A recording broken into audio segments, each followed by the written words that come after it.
வழிகாட்டும் வாழ்வை மாற்றும் என்னும் சத்திய வசன நிகழ்ச்சி கூடாக மறுபடியும் உங்களை சந்திப்பதில் மிக மகிழ்ச்சி அடைகின்றேன். ஆம், அருமையான தேவ ஜனமே, இன்றும் கடவுளுடைய வார்த்தையிலே இருந்து ஒரு சில விடயங்களை நாம் பார்ப்போம். அதாவது, ஆண்டவராக இயேசு கிறிஸ்து வாழ்ந்த நாட்களிலே ஆண்டவர் அநேகருடைய வாழ்க்கையிலே விடுதலை கொடுத்தார். அதுபோல ஒரு மிக முக்கியமான ஒரு மனிதனுடைய வாழ்க்கையிலே விசேஷமான ஒரு இடத்திலே ஒரு மாற்றத்தை உண்டு பண்ணுகிறார்.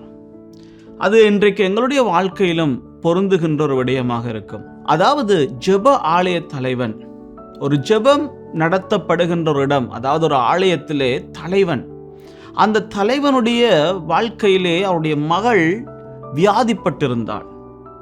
மாற்கு என்னும் புஸ்தகத்திலே 5வது அதிகாரத்திலே பாருங்கள், 23வது வசனம் சொல்லுகிறது, என் குமாரத்தி மரண அவஸ்தைப்படுகிறாள், அவள் ஆரோக்கியம் அடையும் படிக்கு நீர் வந்து அவள் மேல் உமது கையை வையும், அப்பொழுது பிழைப்பாள் என்று அவரை மிகவும் வேண்டிக் கொண்டான். பாருங்கள், இந்த ஆண்டவராக இயேசு கிறிஸ்து உடனடியாக அவர் ரெஸ்பாண்ட் பண்றாரு. என்ன சொல்றாரு? எஸ், நான் உன்னோட வருகிறேன், நீ சொன்னபடியே உன்னுடைய மகளுக்காக நான் வந்து ஜெபிக்கிறேன்.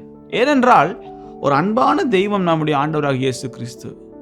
யார் கூப்பிட்டாலும் அவர் இல்லை என்று சொல்ல மாட்டார், அவர் வரமாட்டேன் என்று சொல்ல மாட்டார். ஏனென்றால் இந்த உலகத்தில் இருக்கிற எல்லா மனிதர்களையும் அவர் நேசிக்கிறார். ஏழை, பணக்காரன், படித்தவன், படிக்காதவன் என்று அவர் எந்த பாகுபாடும் பார்ப்பது கிடையாது. அப்பொழுது அவர் நான் வருகிறேன் என்று சொல்லி அவரோடு கூட பயணம் செய்ய ஆரம்பித்தார்.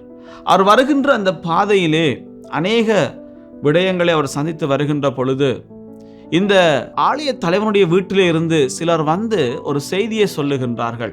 அதாவது 5வது அதிகாரம் 35வது வசனத்தில் சொல்லப்படுகிறது, அவர் இப்படி பேசிக்கொண்டிருக்கையிலே ஜெப ஆலய தலைவனுடைய வீட்டில் இருந்து சிலர் வந்து, உம்முடைய குமாரத்தி மரித்து போனால் இனி ஏன் போதகரை வருத்தப்படுத்துகிறீர் என்றார்கள்.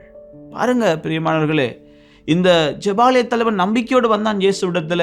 ஆனால் ஒரு செய்தி வருகிறது, உன்னுடைய மகள் மரித்து போனால், எங்களுடைய பாஷையிலே சொல்லுவோம் என்றால் செத்து போனால், இனி இந்த போதகரை கூப்பிடாதீங்க, இவர் வந்து இனி பிரயோஜனம் கிடையாது. ஏனென்றால் இனி யார் வந்தாலும் அந்த மகள் மரித்து போனால் அந்த மகளுடைய வாழ்க்கையிலே ஒன்றும் நடைபெறாது என்று கூறுகிறார்கள். ஆனால் உடனடியாகவே இயேசு என்ன கூறுகிறார் தெரியுமா? அவர்கள் சொன்ன வார்த்தையை இயேசு கேட்ட உடனே ஜெப ஆலய தலைவனை நோக்கி, பயப்படாதே, விசுவாசம் உள்ளவனாய் இரு என்று சொல்லி.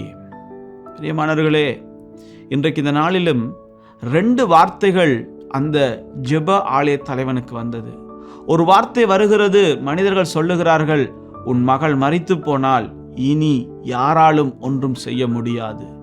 இன்னும் ஒரு வார்த்தை வருகிறது, இயேசு சொல்லுகிறார், பயப்படாத, நம்பிக்கையாயிரு, விசுவாசமாயிரு என்கின்ற ஒரு வார்த்தை. பிரியமானவர்களை, யோசித்து பாருங்கள். ஒரு தகப்பன் தன்னுடைய மகள் மரித்து போனால் இப்பொழுது ஒரு ஆள் சொல்லுகிறார், நம்பிக்கையா இரண்டு. ஒரு தகப்பனுடைய இருதயம் எப்படி இருக்கும்? பிள்ளை மரித்து போன செய்தியை கேட்ட உடனே அந்த தகப்பன் ஓடி இருக்க வேண்டும் பிள்ளையை பார்ப்பதற்கு. ஆனால் அந்த தகப்பன் இயேசு சொன்னதை நம்பினார். இயேசு சொன்ன வார்த்தையை நம்பி இயேசுவோடு சேர்ந்து பயணம் செய்தார். இயேசு அவரோடு கூட போகிறார். இன்றைக்கும் பிரியமானவர்களே, எங்களுடைய வாழ்க்கையிலும் எங்களை சுற்றி இருக்கிறவர்கள் உங்களை பார்த்து சொல்லலாம், உன் வாழ்க்கையில எல்லாம் முடிந்தது, இனி ஒருவராலும் இந்த வாழ்க்கையை சரி செய்ய முடியாது என்று சொல்லி என்னை சுற்றி இருக்கிறவர்கள் சொல்லலாம், சொல்லிக்கொண்டே இருக்கலாம். இனி உங்களுடைய வாழ்க்கையில அழுகையை தவிர, இல்லாவிட்டால் அந்த பிள்ளையை கொன்று போய் புதைப்பதை தவிர இனி வேறு ஒன்றும் இல்லை என்று அந்த தகப்பனுக்கு சொன்னது போல உங்களுடைய வாழ்க்கையிலும் அநேகர் சொல்லிக் கொண்டிருக்கலாம். ஆனால் இந்த உலகத்தை படைத்த, எங்களுடைய வாழ்க்கையை மாற்றுகிற இயேசு கடவுள் என்ன சொல்லுகிறார்? பயப்படாதே, நம்பிக்கையாயிரு. உன் வாழ்க்கையை மாற்றுகிறவர், உலகத்தை படைத்த கடவுள் சொல்றாரு, பயப்படாதே, நம்பிக்கையாயிரு. இந்த நிகழ்ச்சியை பார்த்து கொண்டிருக்கிற எனக்கு அன்பான சகோதரர்களே, சகோதரிகளே, உங்களுடைய வாழ்க்கையிலும் எல்லாம் முடிந்ததென்று நீங்கள் நினைத்திருக்கலாம். உங்களை சுற்றி இருக்கிறவர்கள் அப்படி சொல்லி உங்களை நம்ப பண்ணி இருக்கலாம். ஆனால் இன்றைக்கு ஜீவனுள்ள கடவுள் சொல்லுகிறார், பயப்படாதே, நம்பிக்கையாயிருங்கள், இயேசுவின் மேலே நம்பிக்கையாயிருங்கள், அவர் உங்களுக்கு எல்லாவற்றையும் வாய்க்க பண்ணுவார். இதிலே, இந்த கதையிலே, இந்த சம்பவத்தில் என்ன நடந்தது தெரியுமா? இயேசுவோடு எல்லாரும் போகிறார்கள். அங்கே போன பொழுது அந்த வீட்டை சுற்றியிருந்து எல்லாரும் அழுகின்றார்கள், ஒப்பாரி வைக்கின்றார்கள். ஏனென்றால் இப்பொழுது அங்கே மரண வீடாக மாறிவிட்டது. இயேசு சொன்னார், அழுகின்ற எல்லாரையும் வெளியிலே போக சொல்லி.